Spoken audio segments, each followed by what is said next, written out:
जय हिंद, वंदे मातरम। दोस्तों, स्वागत करता हूं आप सभी का आपके अपने परिवार दीक्षित एजुकेशन अड्डा पर। दोस्तों, आज हम बात करने वाले हैं बहुत महत्वपूर्ण मुद्दे को लेकर। जी हां दोस्तों, बिहार दरोगा भर्ती परीक्षा 2023 बहुत बड़ी धांधली हुई है। जी हां दोस्तों, कई जगहों पर पेपर लीक हुए हैं। आज हम उसके बारे में चर्चा करेंगे, आपको बताएंगे कि कहां कहां पर पेपर लीक हुए हैं और दोस्तों कितना चांस है कि ये पेपर रद्द किया जाएगा और दोबारा पेपर लिया जाएगा। पूरी जानकारी आपको इस क्लास के अंदर देने वाले हैं। और बिहार परीक्षा में कौन कौन से सवाल पूछे गए हैं, कुछ सवालों को भी हम देखेंगे। 40 से 50 सवाल हैं जो मैं लेकर आया हूं, आपकी परीक्षाओं के लिए महत्वपूर्ण हो सकते हैं, इसीलिए मैंने इनको कवर किया है। आपकी बिहार दरोगा भर्ती में सवाल ये पूछे गए हैं। आइए दोस्तों, शुरू करते हैं आज की क्लास। पहले हम सवाल देखेंगे, उसके बाद मैं आपको बताऊंगा कि कहां कहां पर पेपर लीक हुआ है और दोस्तों क्या मुद्दा रहा है, पेपर रद्द होगा या नहीं होगा। दोस्तों, पहला क्वेश्चन पूछा गया था कि 5वां आसियान भारत व्यापार शिखर सम्मेलन कहां पर आयोजित किया गया। दोस्तों, हम क्वेश्चन और उसके आंसर देखते हुए चलेंगे फटाफट। ये दोस्तों आंसर इसका हो जाएगा कुआलालंपुर, आपका बिल्कुल सही जवाब होगा। अगला क्वेश्चन आपसे पूछा गया था कि राज्य विधानसभा की अधिकतम संख्या निर्धारित कितनी है। तो दोस्तों, इसका राइट आंसर हो जाएगा आपको ऑप्शन नंबर जो भी आपका रहा होगा 500, आपका बिल्कुल सही जवाब होगा। आइए चलते हैं अगले क्वेश्चन की ओर। अगला क्वेश्चन पूछा गया था कि केंद्रीय मंत्री परिषद सामूहिक रूप से किसके उत्तरदायी होते हैं। तो दोस्तों, इसका राइट आंसर हो जाएगा आपका लोकसभा, आपका बिल्कुल सही आंसर होगा। अगला सवाल पूछा गया था कि संघीय कार्यपालिकाओं में शामिल नहीं होता है। 4 ऑप्शन थे, उसमें से दोस्तों आपको ऑप्शन नंबर जो भी रहा होगा उसमें लिखा था भारत के नियंत्रक एवं महालेखा परीक्षक संघीय कार्यपालिका में शामिल नहीं होते हैं। तो आपका राइट आंसर क्या हो जाएगा दोस्तों, भारत के नियंत्रक एवं लेखा महापरीक्षक। अगला सवाल, अगला क्वेश्चन पूछा गया था कि किस मंत्रालय ने ई सरस मोबाइल ऐप को लॉन्च किया है। तो इसका सही जवाब हो जाएगा ग्रामीण विकास मंत्रालय। अब दोस्तों, अगला सवाल पूछा गया था कि रुद्राक्ष पाटिल का संबंध किस खेल से है। ये दोस्तों निशानीबाजी से संबंध रखते हैं। इन सवालों को आप दोस्तों अपनी कॉपी में हो सके तो नोट कर लीजिएगा, इसकी पीडीएफ में आपको प्रोवाइड कर दूंगा, क्योंकि दोस्तों सवाल महत्वपूर्ण है, आगामी परीक्षाओं में आपके पूछे जा सकते हैं। आइए चलते हैं अगले क्वेश्चन की ओर। अगला सवाल पूछा गया कि सियाचिन में तैनात होने वाली पहली महिला अधिकारी कौन बनी है। बहुत ही सरल सवाल है और परीक्षाओं में कई बार पूछा जा चुका है अब तक। कैप्टन शिवा चौहान, आपका बिल्कुल सही जवाब होगा। अगला क्वेश्चन पूछा गया था कि रूस की संधि दोस्तों यहां पर थोड़ा सा टाइपिंग रहा है। रूस की संधि किसके द्वारा प्रथम विश्व युद्ध से अलग हुआ था। रूस किस संधि के द्वारा यहां पर दोस्तों क्या होगा, रूस किस संधि के द्वारा प्रथम विश्व युद्ध से अलग हुआ था। तो दोस्तों ब्रेस्ट, कौन सी होगी, ब्रेस्ट लिटोबर्ग की संधि, आपका बिल्कुल सही आंसर होगा। क्लास को अगर आप पहली बार देख रहे हो तो क्लास को लाइक जरूर कर देना। चैनल पर पहली बार आए हो तो चैनल को सब्सक्राइब कर बेल वाला आइकन ध्यान से दबा लेना, ताकि आने वाली सारी क्लासेस के अपडेट्स आप तक आसानी से पहुंचते रहें। अगला सवाल पूछा गया था हमारा कि विस्थापन का दूरी के साथ अनुपात हमेशा कैसा होता है। तो दोस्तों आपका जो राइट आंसर था 1 के बराबर या 1 से कम, आपका बिल्कुल सही आंसर होगा। अगला सवाल, द्वार कोशिकाओं में जल जब अंदर जाता है तो फूल जाती हैं और रंध्र का छिद्र कैसा हो जाता है, रंध्र का छिद्र जो होता है वो खुल जाता है। तो आपके ऑप्शन में खुल शब्द लिखा हुआ होगा, जो कि आपका बिल्कुल सही आंसर होगा। अगला सवाल, कांगड़ा लघु चित्रकला किस राज्य में मनाई जाती है। दोस्तों आपको याद होगा अभी हाल ही में कांगड़ा की चाय, इसको दोस्तों भौगोलिक संकेतक दिया गया था। वहीं से सवाल दोस्तों कनेक्ट कर इसको आप सही कर सकते हैं। तो इसका राइट आंसर क्या हो जाएगा, हिमाचल प्रदेश, आपका बिल्कुल सही जवाब होगा। तो आने वाली परीक्षाओं में आपसे यह सवाल भी पूछ सकता है कि कहाँ की कांगड़ा चाय को भौगोलिक संकेतक प्रमाण प्राप्त हुआ है। तो आपको ध्यान में रखना है हिमाचल प्रदेश। अगला सवाल, मानव विकास सूचकांक को कौन प्रकाशित करता है। ये दोस्तों यूएनडीपी के द्वारा किया जाता है, यूएनडीपी, और इसका पूर्ण नाम है संयुक्त राष्ट्र विकास कार्यक्रम। तो आपका सही जवाब क्या हो जाएगा, यूएनडीपी, आपका बिल्कुल सही आंसर होगा। अगला सवाल, the spirit of the laws पुस्तक के लेखक कौन है। तो दोस्तों आपके ऑप्शन में मोंटेस्क्यू देके रखा था, जो कि आपका बिल्कुल सही जवाब होगा। मोंटेस्क्यू आपका बिल्कुल सही आंसर हो जाएगा। अगला सवाल, भारत सरकार के द्वारा जनजातियों के सुशासन का परीक्षण करने के लिए किस समिति का गठन किया गया। कुछ इस टाइप का भी सवाल आपसे पूछा गया था। तो इसका राइट आंसर हो जाएगा भूरिया समिति। तो भूरिया समिति आपका बिल्कुल सही जवाब होगा। अगला क्वेश्चन है, अभिनेत्र लेंस की वक्रता रूपांतरित की जा सकती है। दोस्तों किसके द्वारा की जा सकती है, ऐसा सवाल था। और 4 ऑप्शन है दोस्तों, जिसमें से आपका पछाभी पेशिकाओं की पछाभी दोस्तों यहाँ इसको ऐसे लिखेंगे आप, पछाभी पच्छावी पेशियों के द्वारा दोस्तों अभिनेत्र लेंस की वक्रता रूपांतरित की जा सकती है। अगला सवाल, राष्ट्रपति राज्यसभा में कितने सदस्य मनोनीत कर सकता है? अच्छा सवाल था, सिंपल सवाल है, 12 सदस्य मनोनीत कर सकता है। अगला क्वेश्चन पूछा गया कि वर्ष 2011 की जनगणना के अनुसार भारत का तीसरा सर्वाधिक साक्षरता वाला राज्य कौन सा है? दोस्तों आप कोई सा भी परीक्षा देने जाएं, वहां पर दोस्तों एक टॉपिक कॉमन होता है, वो है 2011 की जनगणना। और दोस्तों आपका कौन सा पंचवर्षीय योजना है, ये ऐसे टॉपिक होते हैं, यहां से सवाल बनता ही बनता है, आप किसी भी एग्जाम में बैठ जाइएगा। वर्ष 2011 की जनगणना के अनुसार भारत का तीसरा सबसे अधिक साक्षरता वाला राज्य कौन सा है? मिजोरम आपका बिल्कुल सही जवाब होगा इस क्वेश्चन का। एकरा किसकी राजधानी है? एकरा जो है वो घाना की राजधानी है। आइए बढ़ते हैं अगले क्वेश्चन की ओर। अगला क्वेश्चन आपसे पूछा गया था, ऑपरेशन फ्लड किसके द्वारा चलाया गया? दोस्तों जो ऑपरेशन फ्लड है वो चलाया गया है सीबीआई के द्वारा, सेंट्रल ब्यूरो इन्वेस्टिगेशन, याद रखिएगा। अगला सवाल, कोसी नदी बिहार के किस शहर में गंगा नदी से मिलती है? तो दोस्तों ये कुर्सेल एक स्थान है, वहां पर दोस्तों कोसी नदी बिहार में कहां पर मिलती है? कुर्सेल में, गंगा नदी से। अगला सवाल, निम्न संतों के कार्यकाल को क्रम से लगाइए। दोस्तों आपको बता दें, इसको क्रम से लगाना था आपको। किसको? ये 4 संतों के नाम दे रखे थे जिनको आपको क्रम से लगाना था। दोस्तों इनका सही क्रम क्या होगा? पहले नंबर पाएंगे रामानुजम, 4, दूसरे पे नामदेव, तीसरे पे चैतन्य और चौथे पे तुलसीदास। अगर आपने दोस्तों यह क्रम लगाया है तो आपका आंसर बिल्कुल ठीक है, आप अपने दोस्तों क्वेश्चन पेपर में मैच कर सकते हैं। अगला सवाल, स्वावलंबन 2.0 किसके द्वारा लॉन्च किया गया? याद रखिएगा, स्वावलंबन 2.0 नौसेना के द्वारा लॉन्च किया गया है। अगला सवाल, इलेक्ट्रॉनिक स्कूटर विडा लॉन्च करने वाली पहली कंपनी कौन सी बनी? ये दोस्तों हीरो मोटोकॉर्प। कौन सी? हीरो मोटोकॉर्प, जो कि आपका बिल्कुल सही जवाब होगा। अगला क्वेश्चन, अलीनगर की संधि किसके मध्य हुई थी? दोस्तों आपको बता दें, जो अलीनगर की संधि है वो हुई थी ब्रिटिश तथा सिराजुद्दौला, आपका बिल्कुल सही जवाब होगा, इसको आप ध्यान में रखिएगा। अगला सवाल, अगला क्वेश्चन हमसे पूछा गया था कि प्लेइंग इट माई वे किसकी ऑटोबायोग्राफी है? बहुत ही लल्लू सवाल है और परीक्षा में न जाने कितनी बार पूछा गया है। यह सचिन तेंदुलकर की है, प्लेइंग इट माई वे। चलिए दोस्तों एक सवाल मैं आपसे पूछता हूं, the test of my life कौन सा दोस्तों? The test of my life, the test of my life, ये दोस्तों किसकी ऑटोग्राफी है? इसका जवाब आपको कमेंट कर बताना है। अगला क्वेश्चन पूछा गया था कि मुगल मेवाड़ की संधि कब हुई थी? वर्ष 1615 ईस्वी में मुगल मेवाड़ की संधि हुई थी। अब दोस्तों बात करते हैं अगले क्वेश्चन को लेकर। अगला सवाल पूछा गया था, मंगल पांडे किस नेटिव इन्फेंट्री से संबंधित हैं? दोस्तों 34 NI नेटिव इन्फेंट्री से संबंधित है मंगल पांडे, बच्चा जानता है। अगला सवाल, राष्ट्रीय आपातकाल के समय अनुच्छेद 19 किस अनुच्छेद के तहत निलंबित किया जाता है? आप सवाल का दोस्तों लेवल देख सकते हैं, कितना लल्लन टॉप सवाल पूछा गया है। जो राष्ट्रीय आपातकाल है ये इसके समय किस अनुच्छेद के तहत अनुच्छेद 19 को दोस्तों निलंबित करते हैं? अनुच्छेद 358, स्टार लगा लीजिएगा, अच्छा सवाल है, आगामी परीक्षाओं में आपसे फिर से पूछा जा सकता है। अगला क्वेश्चन, बैलाडिला खान किस अयस्क के लिए प्रसिद्ध है? दोस्तों जो बैलाडिला की खाने होती हैं वो किस अयस्क के लिए प्रसिद्ध हैं? वो दोस्तों लौह अयस्क के लिए प्रसिद्ध हैं। तो आपका राइट आंसर क्या होगा? लौह अयस्क आपका बिल्कुल सही जवाब हो जाएगा। अगला क्वेश्चन, प्रोजेक्ट 75I इसका संबंध किससे है? ये दोस्तों पनडुब्बी से संबंधित है। दोस्तों आपको याद होगा 5 पनडुब्बियां बनाई गई हैं, कौन कौन सी? कलवेरी, खांडेरी, करंज, बेला, बागीर, बागशीर। ये दोस्तों कुछ पनडुब्बियों के नाम हैं, याद रखिएगा, हो सकता है किसी ना किसी एग्जाम में आपसे पूछ लिए जाएं। अगला सवाल है दोस्तों, ब्रॉन्ज मेडल किसका मिश्रण होता है? सवाल देखिएगा आप दोस्तों, जो ब्रॉन्ज मेडल होता है वो किसके मिश्रण से बना होता है? वो दोस्तों आपका Cu और Sn, इन दोनों के मिश्रण से बना होता है आपका ब्रॉन्ज मेडल। तो आपका राइट आंसर क्या हो जाएगा? Cu और Sn। अगला क्वेश्चन, कुद्रेमुख का संबंध निम्नलिखित में से किससे है? दोस्तों यह एक प्रकार की चोटी है, तो आपके ऑप्शन में एक प्रकार की चोटी दिया हुआ था, जो कि आपका बिल्कुल सही आंसर होगा।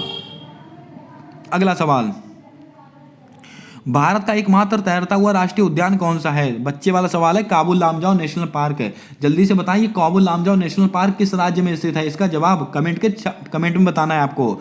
अगला क्वेश्चन पूछा गया था कि निम्नलिखित में से किस संस्था को RBI विनियमन नहीं करती है? दोस्तों आपको बता दें, आपके ऑप्शन में उपकरण एवं निवेश संबंधी संस्था दे के रखा था, जो कि आपका बिल्कुल सही आंसर होगा। अगला सवाल हमारा है कि निम्न में से सबसे कम विद्युत ऋणात्मकता वाला तत्व कौन सा है, यानी कि सबसे कम विद्युत ऋणात्मकता किस तत्व की होती है। तो दोस्तों आपके ऑप्शन में Li देके रखा था, जो कि आपका बिल्कुल सही आंसर हो जाएगा। अगला सवाल, एक समान वृत्तीय गति में निम्न में से कौन सी राशि स्थिर रहती है। दोस्तों यहां पर माफ कीजिएगा, स्थिर रहती है। तो दोस्तों चाल आपके ऑप्शन में देके रखा था, जो कि आपका बिल्कुल सही आंसर होगा। आइए चलते हैं अगले क्वेश्चन की ओर। दोस्तों अगला सवाल पूछा गया था कि निम्न में से कौन सी विधि अवसरणीय द्रव्यों को अलग करने की विधि कहलाती है। तो दोस्तों आपके ऑप्शन में प्रभाजी आसवन देके रखा था, जो कि आपका बिल्कुल सही आंसर हो जाएगा। अगला सवाल क्षमा कीजिएगा दोस्तों, गंगा के निचले मैदान किस फसल के लिए आदर्श स्थिति प्रदान करते हैं। दोस्तों याद रखिएगा, इस सवाल का आंसर हो जाएगा जूट। जूट आपका बिल्कुल सही आंसर होगा। दोस्तों हमारा अगला सवाल पूछा गया कि निम्न में से कौन से द्वितीय सम्यकों के स्रोत हैं। दोस्तों आपके यहाँ पर 4 कूट देके रखे होते हैं आपकी परीक्षा में। दोस्तों आपको बता दें, सरकारी रिपोर्ट, समाचार पत्र, पुस्तक और वेबसाइट, ये चारों के चारों ये दोस्तों द्वितीय सम्यकों के स्रोत हैं। तो दोस्तों जहां पर आपका ऐसे ये वाला ऑप्शन दोस्तों जहां पर भी होगा वो आपका बिल्कुल सही आंसर होगा, याद रखिएगा। अगला क्वेश्चन, प्राचीन मगध राज्य की प्रथम राजधानी कौन सा शहर था। तो दोस्तों आपके ऑप्शन में राजगीर देके रखा था, जो कि आपका बिल्कुल राइट आंसर हो जाएगा। अगला सवाल, निम्न में से कौन प्रोटोजोआ जनित रोग है। ये सवाल भी आज आपकी परीक्षा में पूछा गया था, कल की परीक्षा में। दोस्तों ये कालाजार आपका बिल्कुल सही आंसर हो जाएगा, इसको भी आप ध्यान में रखिएगा। अगला क्वेश्चन, मोटोजीबी भारत रेस 2023 किस शहर में आयोजित की गई। दोस्तों आपको बता दें ग्रेटर नोएडा, जो कि आपका बिल्कुल सही आंसर होगा।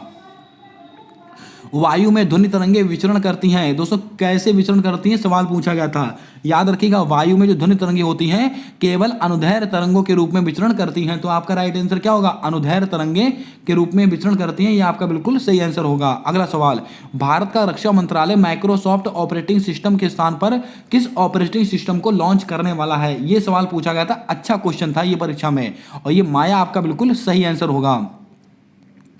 वर्ष 2011 की जनगणना के अनुसार किस केंद्र शासित प्रदेश, यहाँ पर दोस्तों किस होगा, यहाँ पर क्या होगा, किस केंद्र शासित प्रदेश का लिंगानुपात न्यूनतम रहा था। दोस्तों आपको बता दें दमन और दीव आपका बिल्कुल सही आंसर होगा। अगला क्वेश्चन, बहुत ठंडा मौसम में ऐसन किस कारण पाउडर में बदल जाता है। तो इसका सही आंसर हो जाएगा सफेद ऐसन के स्लेटी ऐसन में बदलने के कारण जो अष्टक्रिस्टलीय है। ये दोस्तों आपके ऑप्शन में ये ऑप्शन देके रखा था, जो कि आपका बिल्कुल सही आंसर होगा।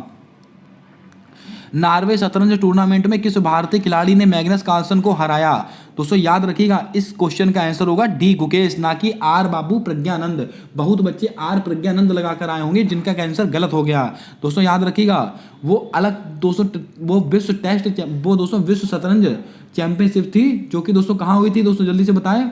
अजरबैजान की राजधानी बाकू में हुई थी। वहां पर दोस्तों आर बाबू प्रज्ञानंद दूसरे स्थान पर आए थे, मैग्नस कार्लसन पहले स्थान पर आए थे। लेकिन ये दोस्तों नॉर्वे शतरंज की बात कर रहा है, और नॉर्वे शतरंज टूर्नामेंट जो है इसमें दोस्तों भारतीय खिलाड़ी मैग्नस कार्लसन को हराया था, किसने, डी गुकेश ने। अगला सवाल, पूर्ति के नियम के अनुसार एक वस्तु की कीमत तथा उसकी पूर्ति मात्रा के मध्य क्या संबंध होता है। दोस्तों ये धनात्मक संबंध होता है, जो आपका राइट आंसर होगा धनात्मक। अगला सवाल, अगला क्वेश्चन पूछा गया था, किसी खेत में क्रमवार क्या होगा, क्रमवार, किसी खेत में क्रमवार नियोजित कार्यक्रम के अनुसार फसल उगाने की प्रक्रिया क्या कहलाती है। वो दोस्तों कहलाती है फसल चक्र। ये दोस्तों 50 सवाल लिए थे, जो दोस्तों आपके बिहार एसआई दरोगा भर्ती में पूछे गए थे। अब दोस्तों हम बात करेंगे सबसे महत्वपूर्ण मुद्दे को लेकर। ये दोस्तों क्या मुद्दा है, क्या हुआ है, क्या नहीं हुआ है। दोस्तों आप सब जानते हैं कि कल बिहार दरोगा एसआई भर्ती की परीक्षा दोस्तों कंडक्ट कराई गई थी। आप देख सकते हैं सिपाही भर्ती पेपर लीक, और दोस्तों आप सामने न्यूज लगी हुई है, 100 से अधिक लोग गिरफ्तार किए जा चुके हैं, और कई इलेक्ट्रॉनिक गैजेट भी बरामद किए गए हैं। यानी कि दोस्तों आप नकल का लेवल देख सकते हैं। आखिरकार ये पेपर लीक कहां से हुआ। ये दोस्तों सबसे पहले पेपर किसी ना किसी के द्वारा इसको लीक किया गया, तभी तो ये बच्चों में आया था। ये दोस्तों पेपर कहाँ से लीक किया गया है आपको बता दें दोस्तों, कई जगह पर आप देख सकते हैं कंकड़बाग में नकल करते गिरफ्तार 6 से 5 के पास बरामद आंसर की प्रश्न पत्र से मैच। यानी कि दोस्तों कुछ लोगों के पास पेपर से पहले ही दोस्तों क्या था, उनके पहले पास उनके पेपर पहुंच चुका था पेपर से पहले। और दोस्तों कई जगहों पर नकल पकड़ी गई है, बिहार के कई स्थानों पर यह प्रश्न पत्र पाया गया है। और दोस्तों सेम टू सेम जो परीक्षा में पेपर प्रश्न पत्र आया है, सेम टू सेम दोस्तों प्रश्न पत्र उनके पास मौजूद था। दोस्तों ऐसा बोला जा रहा है, ऐसी दोस्तों बात बोली जा रही है कि दोस्तों किसी अंदर के व्यक्ति ने इसको लीक किया है, लेकिन दोस्तों इसके ऊपर अभी जांच कमेटी बैठाई गई है। अभी दोस्तों कोई जो मुख्य आरोपी है वो सामने नहीं आया है। अभी तो केवल दोस्तों उन लोगों को पकड़ा गया है जो नकल करते पाए गए या जिनके पास प्रश्न पत्र मौजूद था। लेकिन दोस्तों ये प्रश्न पत्र आखिरकार कहां से लीक हुआ, दोस्तों किसने इसको लीक किया था, जो दोस्तों अंदर का जो व्यक्ति है जिसने ये पेपर लीक किया है उसका सुराग अभी तक पुलिस को नहीं मिल पाया है। और दोस्तों इसकी पूरी जांच पड़ताल चल रही है और दोस्तों पूरी कमेटी बैठाई गई है कि आखिरकार ये प्रश्न पत्र कहां से लीक किया गया। और दोस्तों आपको बता दें, जहां तक ऐसी उम्मीद जताई जा रही है, अगर यह पेपर बहुत बड़ी मात्रा में अगर लीक हुआ है, अगर जैसे कि मान लीजिएगा काफ़ी सारे बिहार के शहरों में ये पेपर लीक हुआ है, तो इसकी दोस्तों रद्द होने की संभावना 80% बताई जा रही है। कम से कम 80% अगर इसको रद्द किया जा सकता है। लेकिन दोस्तों अगर ये कम इलाकों में लीक हुआ होगा तो दोस्तों इसकी रद्द होने की उम्मीद थोड़ी कम रहेगी। लेकिन दोस्तों अभी इसका जो मुख्य आरोपी है वो पकड़ में नहीं आया है, उसके लिए दोस्तों जांच कमेटी बैठाई गई है और दोस्तों पूरा तहकीकात की जा रही है कि आखिरकार ये पेपर का सुराग लीक कहां से हुआ। अब जिस बच्चे को पेपर मिलेगा वो नकल करेगा ही करेगा, उसको कोई नहीं रोक सकता है, लेकिन ये पेपर आखिरकार लीक कहां से हुआ इसके लिए दोस्तों जांच कमेटी बैठाई गई है और पूरी जांच की जा रही है। अब देखिए दोस्तों आने वाले समय में पता लगेगा कि दोस्तों इसका आरोपी कौन है। और दोस्तों मैं आपको बता दूं, अभी आप इसकी कट ऑफ को लेकर बिल्कुल भी टेंशन मत लीजिएगा। अभी जो आपको कट ऑफ बता रहे हैं इतनी जाएगी उतनी जाएगी, बिल्कुल फेक है, कोई लेना देना नहीं है। जब तक दोस्तों इसकी ऑथेंटिक आंसर की नहीं आ जाती है तब तक दोस्तों कोई भी व्यक्ति इसकी कट ऑफ नहीं बता सकता है। अभी दोस्तों सबसे बड़ा मुद्दा यह है कि ये पेपर जो लीक हुआ है उसका दोस्तों मुद्दा अभी सॉल्व होगा।